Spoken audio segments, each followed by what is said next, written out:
The material issues that went into the making of sociology. The Industrial Revolution was based upon a new dynamic form of economic activity, capitalism. अब ये जो industrial revolution हुआ यानी कि जो औद्योगिक क्रांति आई ये एक तरह से किस पर आधारित थी? एक बिल्कुल नई डायनामिक फॉर्म जो इकोनॉमिक एक्टिविटी की थी यानी आर्थिक गतिविधि की एक बिल्कुल नई फॉर्म जो जिसको कहते हैं capitalism. This system of capitalism became the driving force behind the growth of industrial manufacturing. और यही जो कैपिटलिज्म का सिस्टम था ये एक तरह से उसने फोर्स का काम किया जिससे जो इंडस्ट्रियल मैन्युफैक्चरिंग है उसकी ग्रोथ काफी तेजी से हुई. Capitalism involves new attitudes and institute. अब इसमें क्या क्या शामिल था? नए एटीट्यूड्स और नए institutions. Entrepreneurs engage in sustained systematic pursuit of profit. जो एंटरप्रेन्योर्स थे यानी जो ओनर्स होते हैं वो बेसिकली किस में चीज में इंटरेस्टेड थे? प्रॉफिट को फॉलो करने में. The market acted as like the key instrument of productive life. तो मार्केट जो है एक तरह से बिल्कुल मुख्य इंस्ट्रूमेंट का काम कर रहा था इस तरह की जो लाइफ है जिसमें ज्यादा उत्पादन हो रहा था. And goods services and labour become commodities whose use was determined by rational calculation. और जो भी चीजें बन रही थी सर्विसेज प्रोवाइड करी जा रही थी ये लेबर थे ये एक तरह की ऐसी कमोडिटीज बन गई थी जिनका इस्तेमाल जो है जिस तरह से रैशनल कैलकुलेशन हो रही थी उसके आधार पर जो है ये जांची जा रही थी या ये एक तरह की कमोडिटीज बन गई थी. The new economy was completely different from what it replaced. अब जो नई इकोनॉमी आई ये बिल्कुल ही अलग थी जिसको उसने रिप्लेस किया था. England was the centre of the industrial revolution. England मुख्य सेंटर था इंडस्ट्रियल रिवॉल्यूशन का. In order to understand how far-reaching change industrialization brought about was, we take a quick look at what life in pre-industrial England was like. अब इस चीज को समझने के लिए कि इंडस्ट्रियलाइजेशन से कितना चेंज आया इसको जानने के लिए हम पहले वो लाइफ देखते हैं जो इंडस्ट्री से पहले थी इंग्लैंड के अंदर. Before industrialisation agriculture and textiles were the chief occupations of the British people. Industrialisation आने से पहले एग्रीकल्चर और टेक्सटाइल ये दो मुख्य काम थे ब्रिटिश के लोगों के. Most people lived in villages like our own Indian villages. There were peasants and landlords, the blacksmith and the leather worker, the weaver and the potter, the shepherd and the brewer. अब जैसे हमारे यहाँ भी बहुत सारे गांव में लोग रहते हैं इसी तरह से वहां पे भी रहते थे. यहाँ वहां पर भी किसान होते थे, लैंडलॉर्ड होते थे, ब्लैकस्मिथ होते थे, लेदर वर्कर होते थे, वीवर थे, पॉटर थे, शेपर्ड थे, ब्रूअर थे. तो सोसाइटी वॉज स्मॉल. समाज जो है बहुत छोटा सा था. It was hierarchical, that is the status and class positions of different people were clearly defined. एक रैंकिंग चल रही थी, एक ऑर्डर था जिसमें लोगों का जो स्टेटस है या जो क्लास है उनकी जो पोजीशंस हैं वो बिल्कुल साफ तौर पर एक्सप्रेस थी. Like all traditional societies, it was also characterized by close interaction. जैसे और बाकी जो ट्रेडिशनल समाज होते हैं उसी की जैसे इसकी भी पहचान इसमें आपस में बिल्कुल क्लोज जो जुड़ाव था उससे थी. With industrialization, each of these features changed. लेकिन जैसे ही इंडस्ट्रियलाइजेशन हुआ ये सारे फीचर्स जो है बदल गए. One of the most fundamental aspect of the new order was the degradation of labour, the wrenching of work from the protective context of guild, village and family. तो जो सबसे इंपॉर्टेंट पहलू था इन नए ऑर्डर का वो ये था कि जो लेबर थी अब उसका एक तरह से डिग्रेडेशन होने लग गया था यानी अपमानित होने करने का सिस्टम शुरू हो गया था. The wrenching of work from protective context of guild, village and family. जो काम था उसको लेकर एक तरह से तोड़ मरोड़ शुरू हो गई थी. एक तरह से सुरक्षित संदर्भ में कहा जाए चाहे ग्रुप के हो, गांव के हो या फिर परिवार के हो. Both the radical and conservative thinker were appalled at the decline of the status of the common labourer, not to mention the skilled craftsman.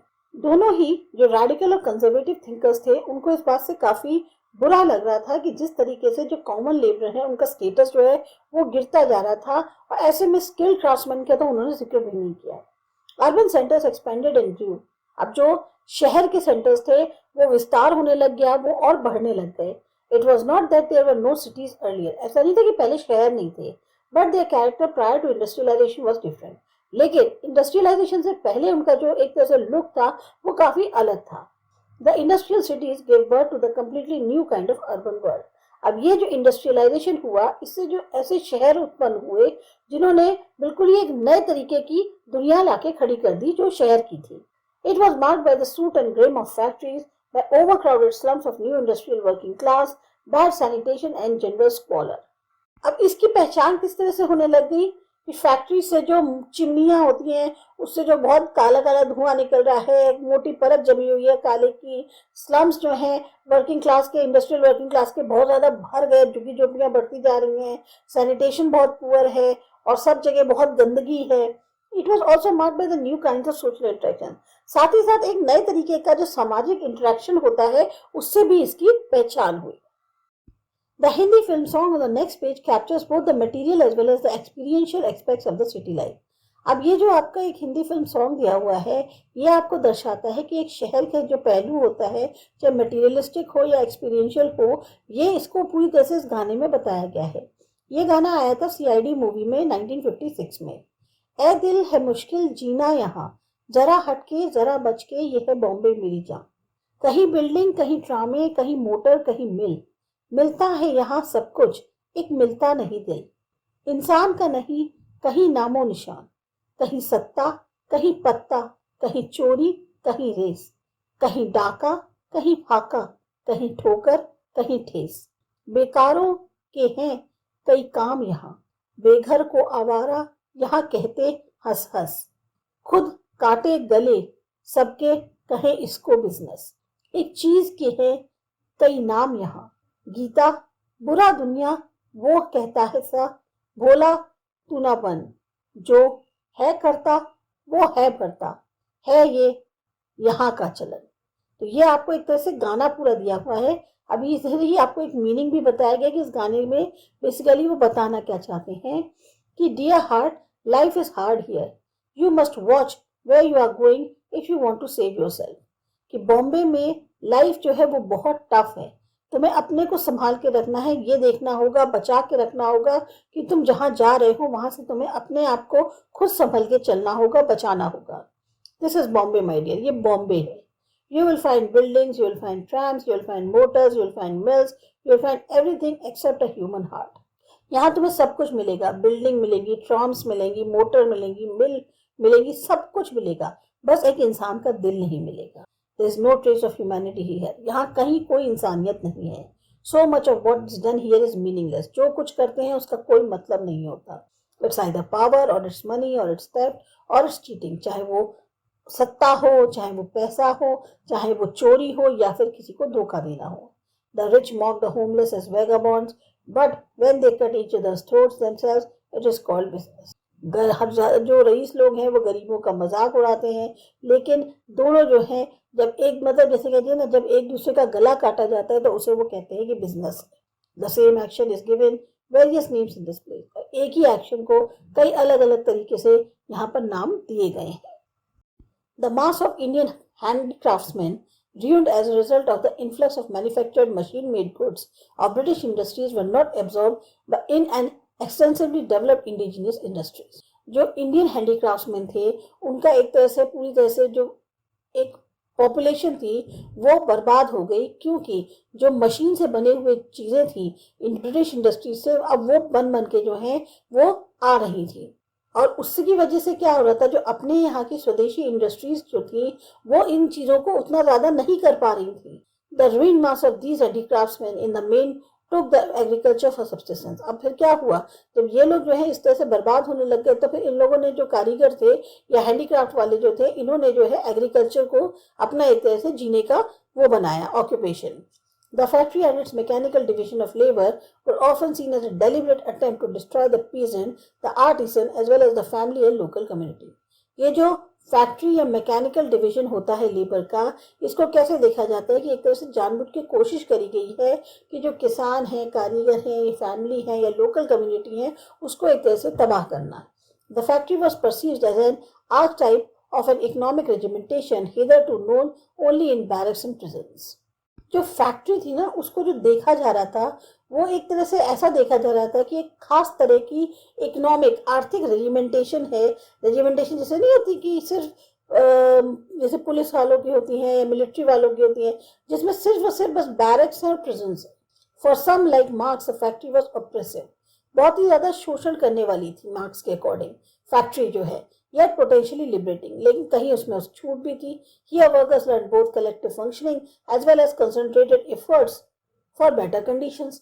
अब यहाँ पर जो वर्कर्स थे उन्होंने एक तरह से कहा जाए उनको फायदा भी था, नुकसान भी था। इन्होंने एक तरह से आपस में मिलजुल के कैसे काम करते हैं वो सीखा, साथ ही साथ एक कोशिश कि और ज्यादा बेहतर हालात हो सके। Another indicator of the emergence of modern societies was the new significance of clock time as a basis of social organization. एक और इंडिकेटर जो मॉडर्न सोसाइटीज की उत्पत्ति हुई उसका है कि जो क्लॉक टाइम है उसको एक तरह से आधार माना गया सोशल ऑर्गेनाइजेशन का, और ये काफी इंपॉर्टेंट था। A crucial aspect of this was the way in which 18th and 19th centuries the tempo of agriculture and manufactured labor increasingly came to be set by the clock and calendar in a way very different from the pre-modern forms of work. एक जो महत्वपूर्ण पहलू जो था इस तरीके का वो ये था कि 18th और 19th सेंचुरी में जो एग्रीकल्चर और मैन्युफैक्चरिंग लेबर थी उसका जो टेम्पो था उसे बढ़ाया गया एक क्लॉक के वजह से, कैलेंडर मतलब एक तरह से उनको जो है ऑर्गेनाइज कर दिया गया टाइम के अकॉर्डिंग, दिन के अकॉर्डिंग, जो कि पहले प्री मॉडर्न फॉर्म्स जो थी वर्क की उनमें नहीं था। Prior to the development of industrial capitalism, work rhythms were set by the factors such as the period of daylight, the break between tasks, and the constraints of deadlines or other social duties. अब ये जो industrial capitalism आया इससे पहले, यानी इसका जो development हुआ इससे पहले वर्क रिदम्स जो हैं वो किस तरीके से सेट करी जाती थी। इन फैक्टर्स का कि दिन का वक्त कितने काम करना है, कोई काम के बीच में कितना ब्रेक है, डेडलाइन की रिस्ट्रिक्शन है, या और भी तरह की सामाजिक ड्यूटीज जो थी। Factory production implied the synchronization of labor. It began punctually, had a steady pace and took place for set hours or on particular days of the week. लेकिन फैक्ट्री प्रोडक्शन में क्या हो गया, एक लेबर को जो है ना सिंक्रोनाइज कर दिया गया। मतलब आप पंक्चुअली आएंगे, काम पंक्चुअली समय पे शुरू होगा, एक नॉर्मल स्पीड से चलता रहेगा, कुछ सेट घंटे हैं उसमें ही आप काम करेंगे, और खास दिन है जहाँ particular week days of the week जिसमें आपको काम करना है। In addition the clock injected a new urgency to work for both the employ and the employ. Time is now money, it is not passed but spent. अब clock जो है उसने एक नई अर्जेंसी ला दी काम को लेकर, चाहे एम्प्लॉयर हो चाहे एम्प्लॉय हो, दोनों के लिए समय क्या था, वो पैसा था। उसको पास नहीं किया जाता था, बस स्पेंड किया जाता था।